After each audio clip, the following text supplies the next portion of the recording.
Assalamualaikum warahmatullahi wabarakatuh. Para wargi kaum dangu netizen sadayana, urang patepang dangu deui dina konten dongeng Sunda di kanal YouTube Capruk Radionet. Salah sawios kanal YouTube anu mintonkeun konten-konten hiburan, seni budaya anu katambihan ku sakudak sakedikna aya informasi.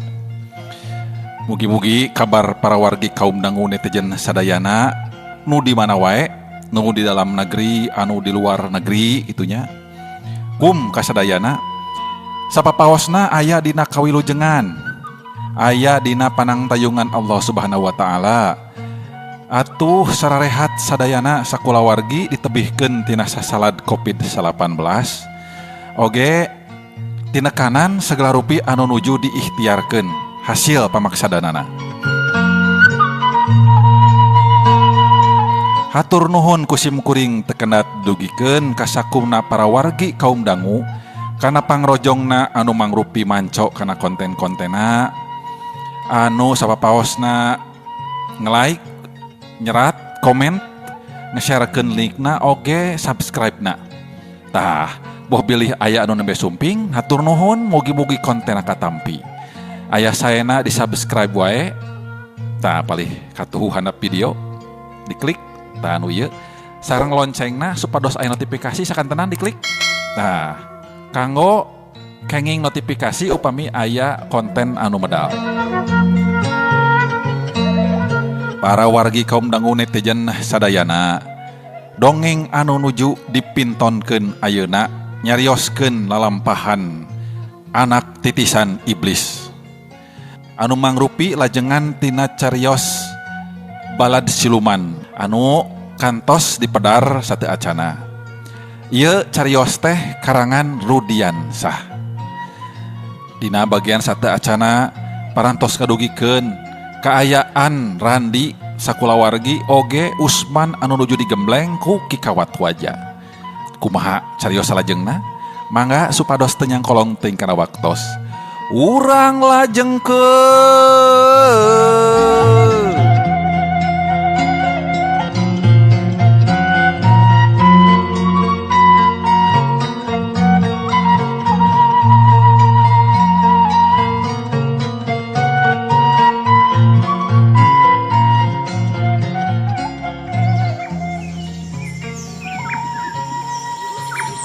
Hehe. Usban nyaah teuing ilaing bet tepi ka kitu na eta alatan runtag rumah tangga. Mamajikanana muja ka siluman bakating ku hayang beunghar. Tapi keun ilaing sakedeung deui ge bakal jadi jalma jago. Sabab ilaing bakal ditugaskeun numpes jalma-jalma jahat ti bangsa dukun-dukun anu teu tanggung jawab. Nah, leuwih nati kitu bangsa nu bakal datang ieu alam dunya bakal geunjleung ku ayana naon? Ku ayana bocah sakti anak titisan iblis. Bahaya nya nu kudu ku ilaing di sanghareupan Usman. Ceuk Kikawat Waja. Sedengkeun ari Usman mah anu keur diupatna nya karek ngamimitian ngarekel naik harita teh kana tangkal kalapa. Kalacat manehna naik. Sanajan yang celing jangkung kaayaanana tangkal kalapa teh, tapi henteu matak araringgis pikeun Usman da puguh geus kalatih teh.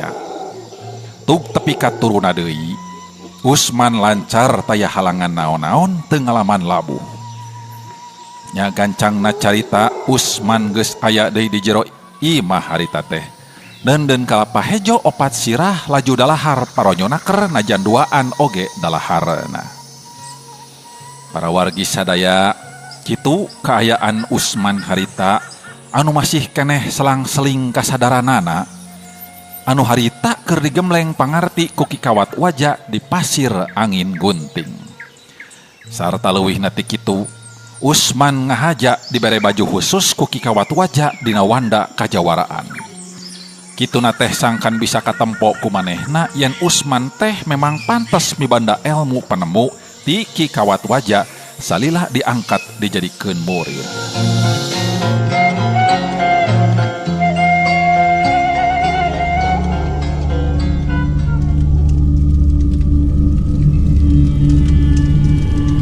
Tuna kaayaan di pasir angin gunting. Urang kocapkeun ayeuna di imah Narandi. Saditinggalkeun anak Kurandi, Jaet jol bae nyepengan sirah ku dua leungeunna. Bari sumengir nahan kanyeri anu kacida rongkahna. Kang Jaet, kunaon Kang? Eta bet nyepengan mastaka. Aduh. Rukmini tumanya ka Jaet bari gemper. Nyeri mastaka Rukmini, aduh. Saya sirah nyeri kieu, aduh. Tulungan Akang, aduh. Halah. Jawab Jaet bari humaruru. Aduh, alah. Cobi urang pencetan Kang. Riet Akang teh. Tembal Rukmini rampang rempeng diuk deku gigireun Jaet anu keur aduk songkol. Lain riet ya Rukmini. Tapi na pangaruh ilmu santet ti Macio. Halah. Geus karasa deui ku Akang. Kumaha geura ieu Rukmini ada. Jadi duduan kieu. Aduh, urang teh kapi-hapean ku Kang Randi. Ayeuna Akang nu oge bet kalagah karasa deui. Aduh, alah. Astagfirullahaladzim. Cing sabar Kang, cing kuat. Rukmini cobaan gupahan ka Jaet anu keur nahan kanyeri. Sok sanajan dirina sarua nalangsana ras ku nasib salakina anu keur nandangan cocoba anu duka teuing iraha kendatna. Jual harita tatangga jeung pupuh lembur ka imahna. Lamun seker henteu aya warga mah jeung pupuh lembur anu ngahaja datang ka imah Narandi, Rukmini teh hayang cerik-ceritan meureunnan. Bepeuskeun Bang Baluh hate anu nalangsa teu tega nempo kula wargana meh hancur kahirupanana. Andi dinya harita aya Kidamiri anu terus ngupahan. Ari Kidamiri teh nyaeta anu jadi pupuhu lembur di eta lembur. Waduh. Jodoh teuing Nyai. Cing sabar. Tong kagok-kagok. Urang nahan ujian. Terus tong runtag saritanya. Angguran urang kudu tawakal jeung kudu hate. Mudah-mudahan dulur-dulur Nyai hirupnya cing pagih deui jeung katangtangan hirup Nyai. Ceuk Kidamiri bari neuteup ka Rukmini anu keur ngemeng ku Cimata lebah Jurupanona. Rukmini gancang ngawalon. Nuhun.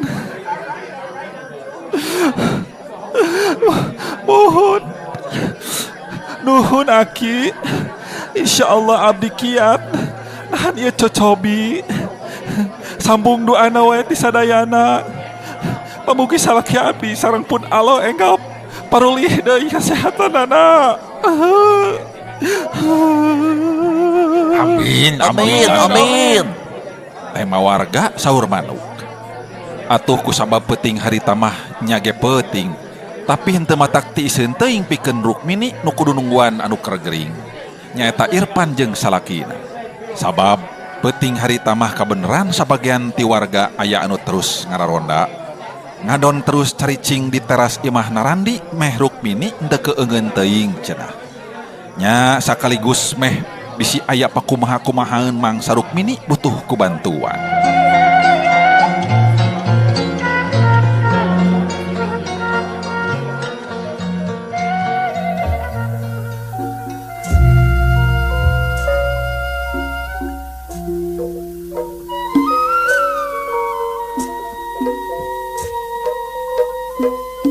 Sedengkeun di tempat sejen, tembong Randi geus tepi ka tempat anu dituju. Malah geus aya di jero padepokan ngobrol sareng kasepuhan Mama Kiai Safi'i anu harita nuju kedalisan.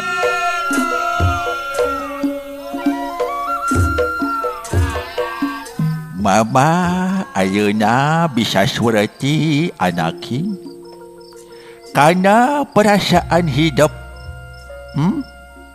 Mama bisa ngarasakeun kumaha perihna ditinggalkeun pamajikan lan anak sing kergering. Ya. Tapi sing percaya kasep sampean pasti bakal bisa ngaliwatan ieu ujian kelawan sampurna. Tur mama kacida pepeujeut ka hidup. Tong ngawindu ngagugulung rasa kasedih. La tahzan tong sedih. Ikhlaskeun. Hidup ditinggalkeun maut kudu jadi pamajikan. Ari sababna hidup kahareupna kudu gancang, kudu gewat, beuseuh diri. Muka aura-aura batin anu can sapinuhna kabuka. Didinya brak geura ecagkeun pikiran anu keur marungkawu teh.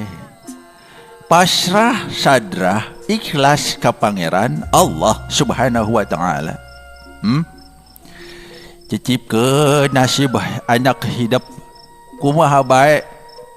Aja teuing dipikire. Angguran mah ngadoa anak sampean sing selamat. Atuh cenah anak hidup lain deui takdirna ya wayahna. Wayah takdir ti Pangeran pamohalan mustahil bisa dipungpang ku orang.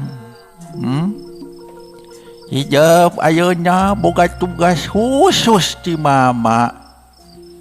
Nyaeta jadikeun diri hidup guna manfaat jadi jalma tukang tutulung ka batur. Bismillahirrahmanirrahim. Cek dina keterangan khairun nas anfa'uhum linnas. Hade jalma nyaeta jalma anu mangpaat keur papada jalma sejen ku kamampuhanana jeung ku anu nyampak dina dirina. Aya anu mampu dina ngaguruan jadi guru lillahi ta'ala, insyaallah ilmuna mangpaat. Aya anu jadi tukang dagang kamampuanana dagangna lillahi ta'ala, berkah rezekina mangpaat daganganana kanu meulina jujur. Aya anu jadi pagawe jujur gawena mangpaat keur papada jelema jeung nu sejen-sejena mangpaat jadi jalma teh ku kamampuanana kitu. Dah ayeuna nyampak dina diri sampean kamampuan guna jadi jalma anu tukang tutulung ka batur. Nya numpes ilmu dukun anu memang sok ngarugikeun jalma loba. Saur Mama Kiai Sapi'i anjeunna panjang lebar cumarios. Anjeunna miharep Randi bisa jadi jalma anu gede gunana ngabantu ka sasama manusia. Sedengkeun Randi sorangan harita katempo ke rumahuh bae sababaraha kali bari ngusap beungeut. Kahartieun ku manehna naon anu dilisankeun ku Mama Kiai Sapi'i teh cukup berat pikeun Randi mah para wargi kaum dangu pikeun ngalakonanana.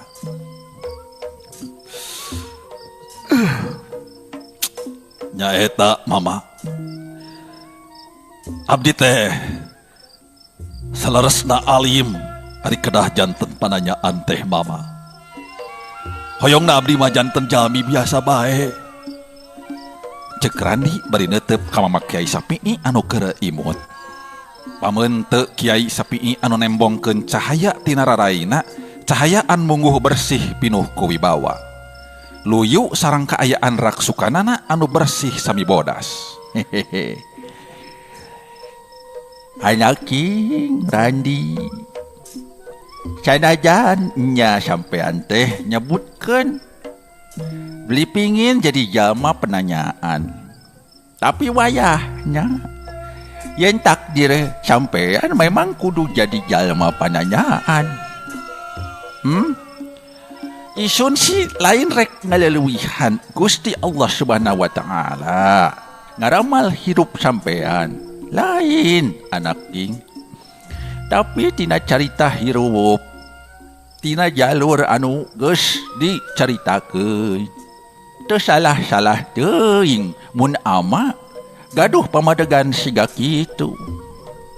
Nya eta kekuatan batin nu ayeuna aya ngancik dina raga hidup justru mangrupakeun hiji kekuatan batin sing baris marengan kana kahirupan sampean.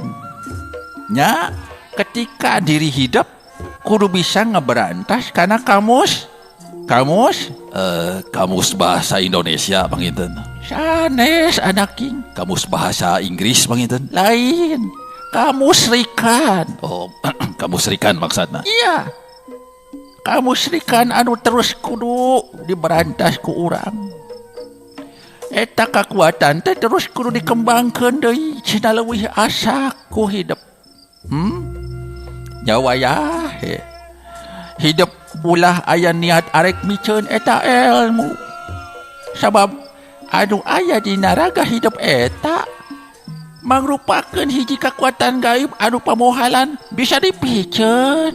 Aduh ama. Abdi oge kawit nama aya pisan niat hoyong miceun ieu ilmu. Ilmu titipan anu aya dina raga abdi teh hoyong tiasa dipikeun. Nanging selain ti seueur nu nyarios sapertos maman nembe teh. Ya, mana abdi gebet ngaraos peryogi ieu teh. Sareng ngaraos lebar upami kedah dipikeun mah ieu ilmu. Nya ku kituna anu kadang mana abdi ge ngaraos bimbang. Bingung, mana anu kedah dipilih. Ya, kitunya kunaon atuh hidup teh bet bimbo. Aduh, eta mah grup musik ama. Salah, ama teh baheula resep kana musik sajan masantren teh. Bimbang maksudna. Mohon. Ari hidup na ngarasa perlu mah ku eta kekuatan gaib di naraga hidup mantong bimbang anaking. Ulah ngarasa bimbang kasep. Sabab bimbang teh ragu-ragu. Was-was. Naon anu ragu-ragu leuwih hade ditinggalkeun was-was. Nya maksudna mah pangpangna abdi ngaraos abot mama. Abdi kedah terjun merangan ilmu santet. Upami abdi nulungan nu sanes dina perkara ieu pen. Kabayang kulawarga abdi kabalerang kena. Margi ayeuna wae dulur nyalira betega ngadukunkeun kulawargana nyalira. Kedah kumaha atuh saleresna abdi teh mama. Abdi rumaos. Yen dari abdi teh pengecut. Taya kawantun mama. Asana leka kulawarga nyalira. Dah justru perasaan eta anu kudu bisa dipikeun mah anaking. Nya ngara hidup terus bimbang dina nangtukeun sikap. Ayeuna mah pusarkeun pikiran urang. Fokus dina tujuan anu hade. Niat anu hade. Innamal amalu biniyah. Amal-amalan teh kumaha niat. Niatkeun anaking ku tujuan anu hade. Urang mibanda ilmu lain maksud ngarah loba musuh. Tapi sangkan urang bisa ngajaga diri katut kulawarga jeung balarea. Nya mama miharep kajahatan kudu sirena di ieu alam dunya anu patali jeung dunya kadukunan. Ari kajahatan mah da moal leungit 100% anaking. Dunia mah papasangan. Ibarat beurang jeung peuting. Hade jeung goreng. Salah jeung bener. Jahat jeung bebeneran. Pan kitu. Moal leungit. Ngan anu patalina jeung dunia kadukunan. Nu mangrupa santet, warajit, katut taluh, tah.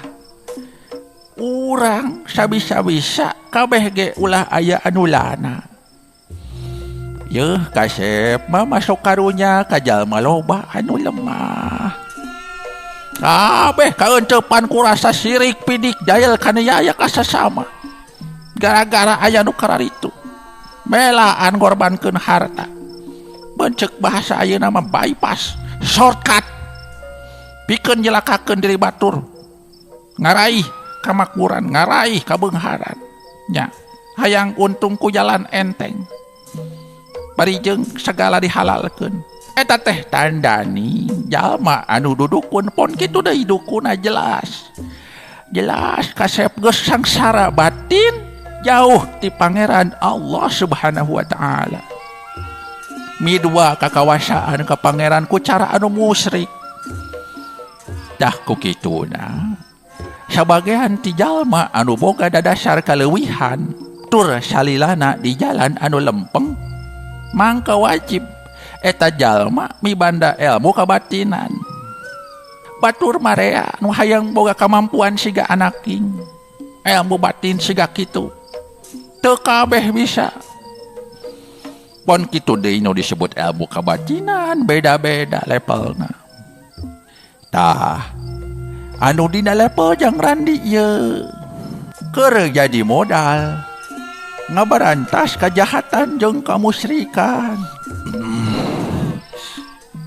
Pikeun sakitu kalina Randi tembong ngarahu mikiran lalakon hirupna anu teu nyangka dirina bakal jadi paranormal. Anu sok padahal hatena mah Randi teh saeutik ge taya niat hayang jadi jalma bisa. Ngan ku sabab loba jalma bisa deket jeung Randi mere sumanget tur mere gambaran ka manehna nya kapaksa. Randi nampak syarat tinu mere nyaeta ngawirid. Sok sanajan perasaan bimbang remen mengaruhan jiwana Randi. Harita cukup lila Randi ngahulang. Dugikeun ka Mama Kiai Sapii kadangu sasauran deui dina sikap anu tandes mere sumanget ka Randi. Ya, sakali deui Mama mere gambaran katut sumanget ka hidup.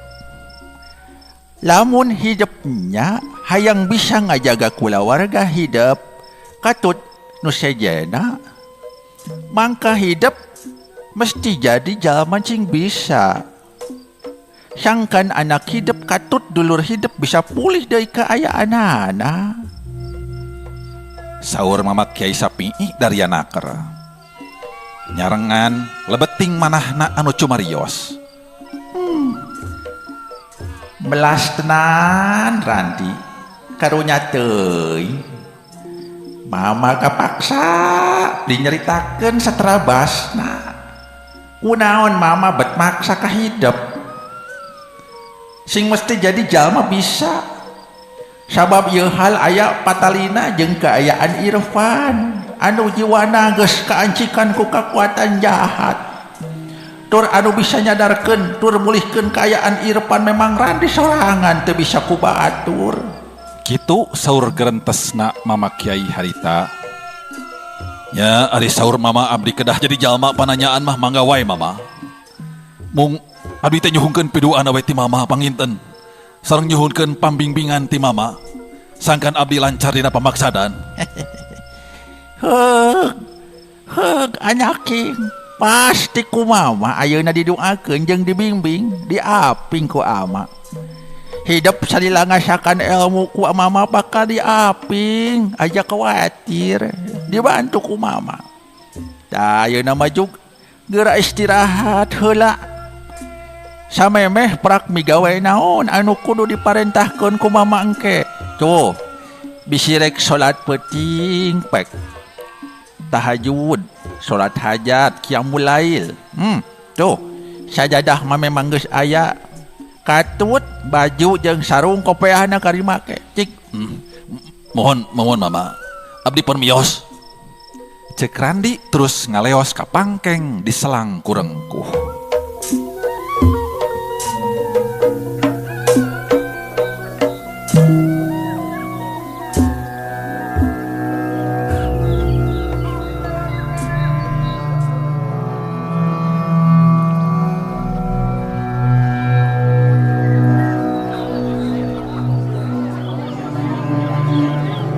Waktu memang teu karasa.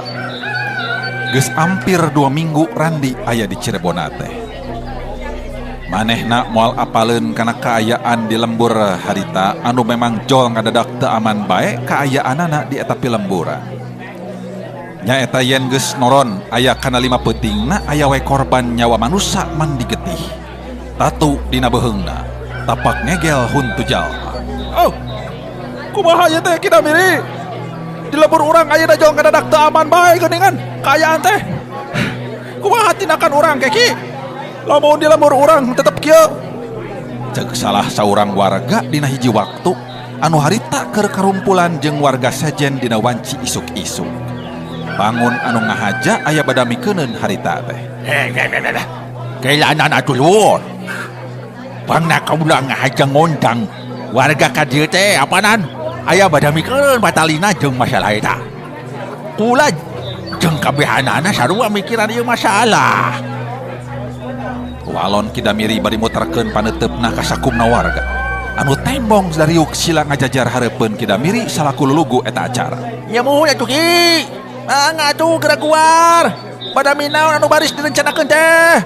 Ceuk warga sejena nemrong ngajorowo. Weh, sabar. Kelanan.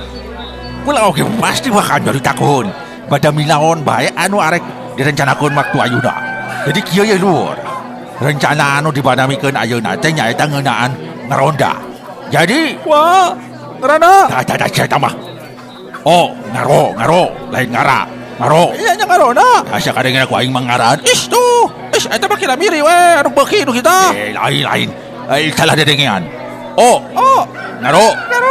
Eta kitu. Ngaronda. Dewi teh jumlah bagian tina sapeutingna tugas teh kudu leuwih dirempegan deui jelemaana. Dina 5 adimaan tiap peutingna mangke teh kudu jadi leuwih ti 10 urang ngaronda teh. Sangkan kaayaan lembur bisa kaawaskeun kalawan taliti. Ye.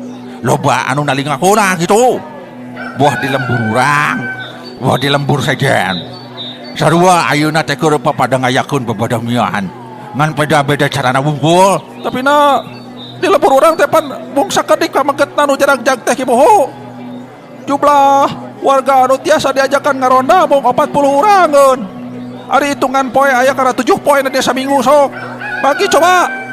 Ayeuna lamun sapentingna kudu 10 urang anu ngaronda. Sahang ke nu bakal ngaplus manginten. Oh, atuh pamikiranana ulah sambat dinya wungkul lor. Pikirkeun mah kumaha carana urang bisa ngecakeun dongengna. Kumaha ieu teh? Rupina cag heula dongeng Sunda anu judulna Anak Titisan Iblis dugi ka dieu. Kumaha kinten-kintenna eta warga tiasa mendakan saha anu jadi ulon-ulona nu dugi ka aya korban nyawa teh. Mangga lajengkeun manco dicapruk radionet konten dongeng Sunda. Sim kuring rada dihapunten kana sagala rupi kakirangan sareng kalepatan dina medarakeun cariosna.